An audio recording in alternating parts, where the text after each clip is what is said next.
असम के कोकराझार जिले में 19 जुलाई को दो समुदायों के बीच हुई झड़प की आग अभी भी पूरी तरह नहीं बुझी है। कोकराझार में हालात अब भी तनावपूर्ण बने हुए हैं। यहाँ अनिश्चितकालीन कर्फ्यू जारी है और उपद्रवियों को देखते ही गोली मारने के आदेश है।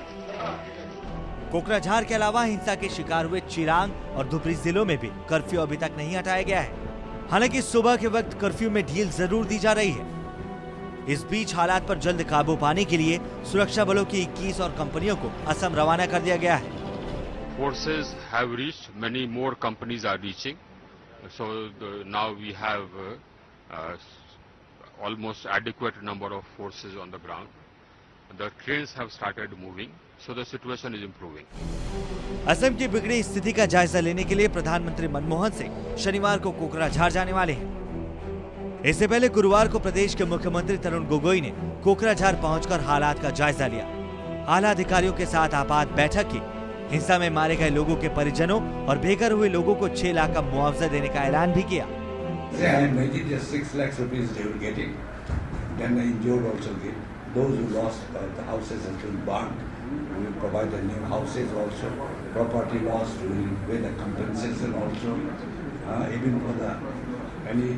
child or anybody who has been orphaned or anything, we will take care of the child also for the education, for the care also.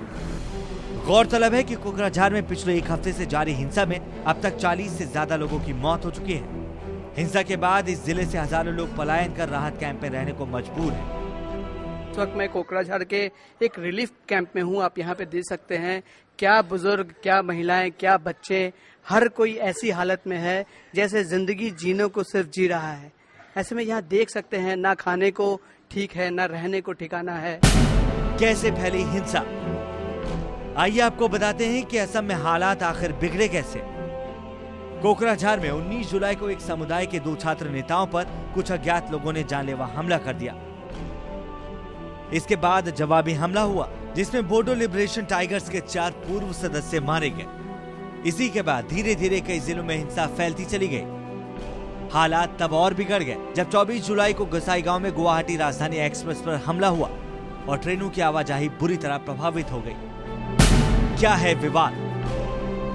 Assam के कोकराझार और चिरांग 2 ऐसे जिले हैं जो जातीय हिंसा की आग में सबसे ज्यादा जले हैं। जानकारों का मानना है कि इस हिंसा के पीछे बोडो टेरिटोरियल काउंसिल में हिस्सेदारी की लड़ाई है। यहाँ जो हिंसा हो रही है वो जो बड़ी लड़ाई है इस समय वहाँ पर वो बोडोलैंड टेरिटोरियल काउंसिल की है।